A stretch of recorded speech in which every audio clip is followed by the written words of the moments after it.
Oke,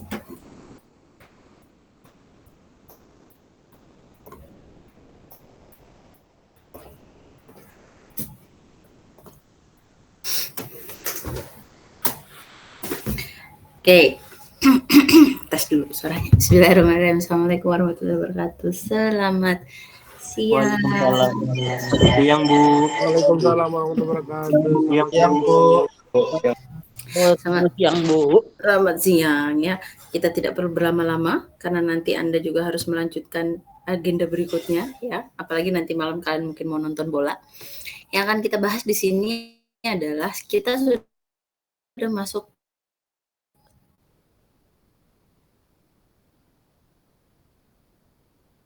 paruh kedua setelah UTS. Masih ingat kan semuanya kalau ada debat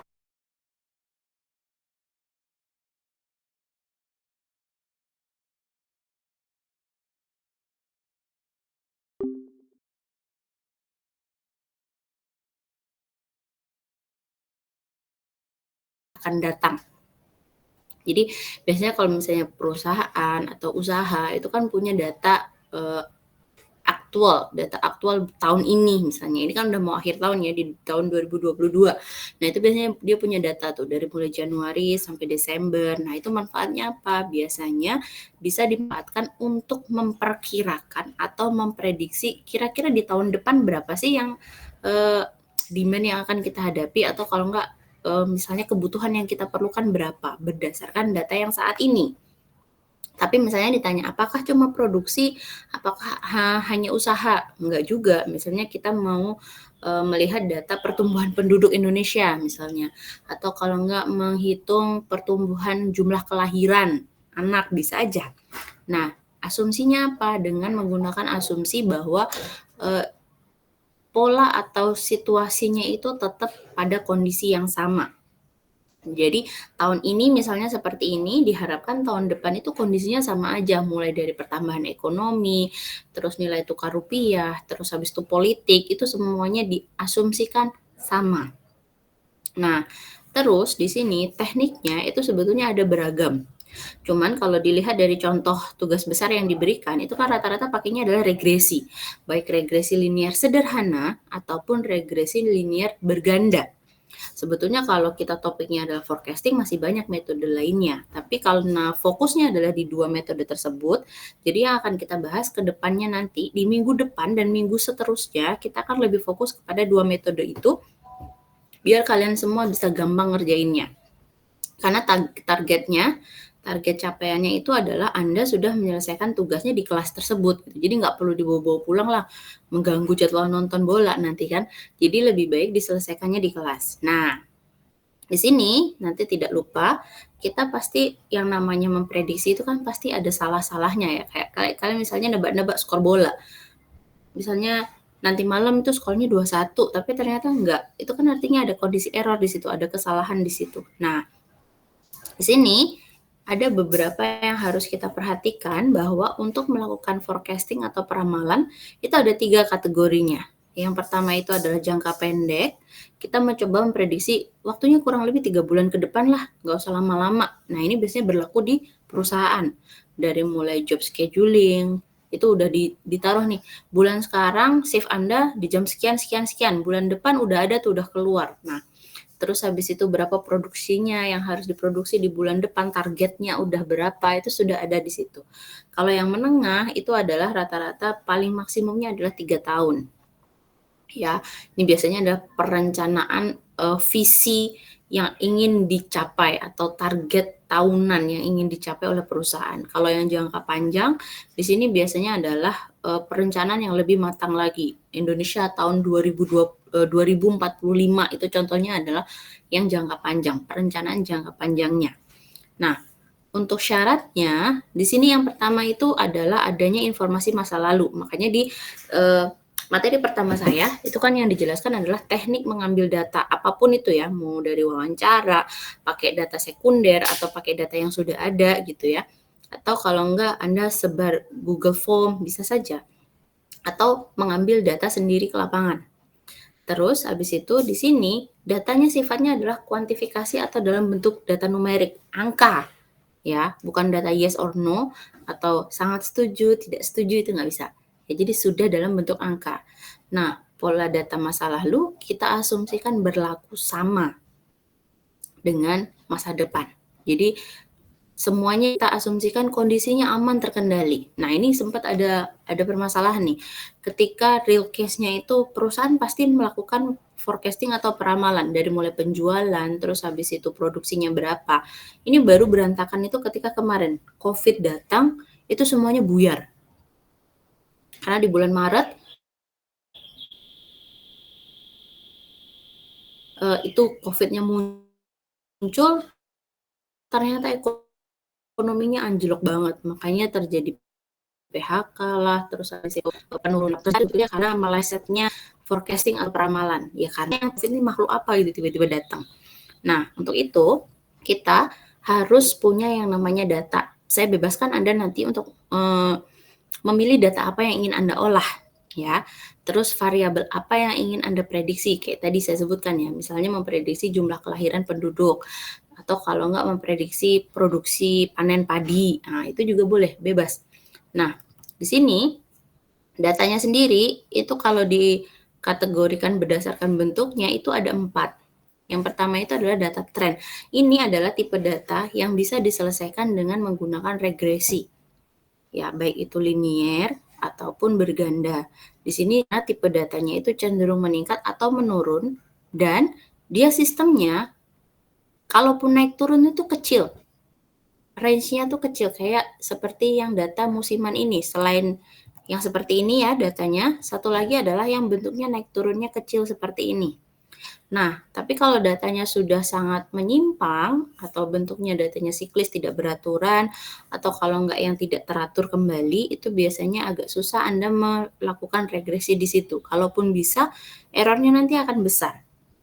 Nah, di sini teknik peramalan yang akan kita pelajari atau yang akan Anda kerjakan ya di minggu depan, dimulai minggu depan, itu adalah sifatnya yang analisis serial waktu atau time series analysis. Dan pemanfaatan aplikasi yang digunakan itu pakai Excel. Karena kalau di data yang saya baca dari punya Pak Aziz itu pakainya Excel. Ya, jadi di sini, karena sebetulnya targetnya saya minggu ini sudah mau masuk offline. Tapi ternyata kondisi tidak terlalu bagus, takutnya nanti malah menular. Ya, jadi kita online dulu. Sebelum itu, saya harus berdiskusi dengan Anda. Karena kelas kalian itu kan mulainya 10.50 ya, 10.50 sampai jam 12 sampai jam 1 istirahat kan gitu ya. Terus jam 1 nanti lanjut lagi sampai jam berapa? Jam 2 lebih kalau nggak salah. Nah, kalau yang kelas saya yang hari Senin itu sudah saya tanya, bisa nggak kalau misalnya kuliah kita dari jam 10.50 itu sampai jam 12-nya, jam 12 sampai jam 1 itu kita nggak break. Tapi kita lanjut kuliah dulu, nanti sekitar jam 1:30, paling maksimum 1:30, saya bisa jamin itu, kita sudah kelasnya bubaran. Ada yang ingin komplain atau ingin mengutarakan pendapatnya? Boleh Bu, tapi Bu, Ya. LMS itu kan juga rolling ya Bu, online sama offline. Nah mungkin waktu rolling offline sama online-nya bisa dibarengin sama statistikanya nggak Bu? Maksudnya gimana? Tunggu. Kelas yang sebelumnya? Iya, kelas sebelumnya itu elemen mesin. Nah dia tuh online offline. Oke. Terus Nah minggu depan? statistika juga sama kan Bu? Iya, Online betul. offline. Nah kalau ngikutin jadwal elemen mesin, minggu depan tuh online Bu. Minggu depan online, biarin ya, biar bajunya hemat ya. Iya Bu. Iya gimana Bu? Boleh. Jadi minggu depan kita masih online, baru minggu depannya lagi offline gitu. Iya betul Bu. Oke. Nah, nggak apa-apa. Kalau kayak gitu berarti minggu depan kita masih offline, minggu depannya berarti online-nya minggu depannya lagi ya? Ya kan? 2 minggu Bu. Ya 2 minggu ke depan kan dari sekarang. Oke. Siapa tadi? Oke. Nah, ini Ya, mengingat teknik peramalan kita time series, hal pertama yang harus Anda lakukan dalam waktu minggu depan, pokoknya saya harus sudah ada data ini, ya. Anda sudah harus mencari data apa yang ingin Anda olah untuk tugas besar Anda. Ya, data ini dikumpulkannya paling lambat tanggal 6 Desember. Nah, sebetulnya tadinya kalau Anda itu besok minggu depan offline, kita akan lakukan evaluasi apakah data yang Anda kumpulkan itu bisa bisa di offline kan, bisa diregresikan atau tidak. Tapi karena minggu depan online, berarti minggu depan materi kita adalah masih untuk olahan data. Ada yang ingin ditanya Gus Andi nih? Bu, Boleh. jadi aku Excel. Oke, terima Datanya, kasih, Bu. Boleh sama. Datanya formatnya Excel ya. Jadi ini datanya formatnya Excel dan sebenarnya kalau untuk regresi, kalau Anda cek gitu ya di contoh tugas besar yang diberikan oleh Pak Aziz, ada 4 paper di situ. Datanya tuh bukan cuma data yang 1 minggu gitu, bukan yang data 10 hari gitu, tapi datanya adalah data yang rata-rata panjang. Sifatnya itu beberapa bulan atau data yang jumlahnya agak banyakan ya. Jadi kayak misalnya data yang satunya itu adalah data dari tahun 2000 sampai 2017. Artinya kan banyak ya datanya. Nah, sama satu lagi saya kasih masukan kepada Anda. Kan kemarin sudah sempat ya buka data BPS, Badan Pusat Statistik, ya kan? Di situ ada, ya kan, ada beberapa jenis data. Bukan beberapa sih, tapi ada banyak data yang bisa Anda otak-atik di situ. Mulai dari sekarang, mungkin kalau misalnya Anda tidak memiliki data yang bisa Anda temukan di lapangan gitu ya, lebih bisa disarankan adalah Anda mengambil datanya itu, tapi harus dengan bukan literatur sih, maksudnya dengan alasan.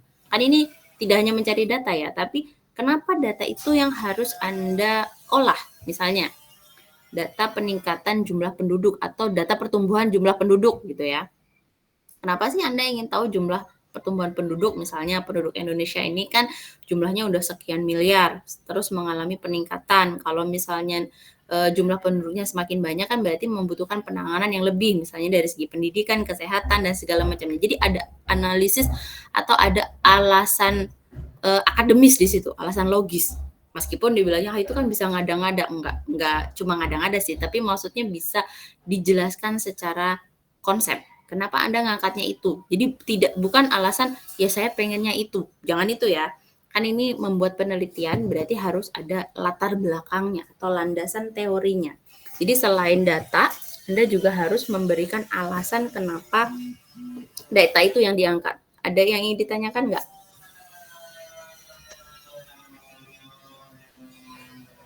Bu, itu dituliskan, Bu, bukan dipresentasikan kan? Kenapa memangnya kalau dipresentasikan? Ditulis dulu. Kalau yang ini ditulis dulu. Ya. Ada lagi nggak? Ada. Ini tugasnya individu ya, bukan kelompokan. Jadi tugasnya adalah individu. Terus nanti, jadi Anda sertakan latar belakangnya, kemudian data apa yang ingin diolah, dan datanya harus semaksimal mungkin. Jadi bukan data sebulan, 2 bulan, tapi kalau bisa data yang banyak. Oke, ada yang ditanyakan lagi nggak? UTS, Bu, nilai. UTS nilai. Ya, UTS nilai insya Allah nanti ketika kita offline ya. Masa dibagiinnya begini aja, nanti tidak melihat dong saya ekspresi-ekspresi lucu Anda semua. Ada yang ingin lagi selain nilai UTS? Berarti kalau 2 minggu lagi kalian di kelasnya sampai jam berapa biasanya selesainya?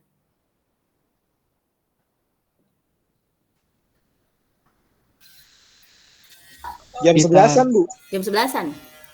11.05 lah.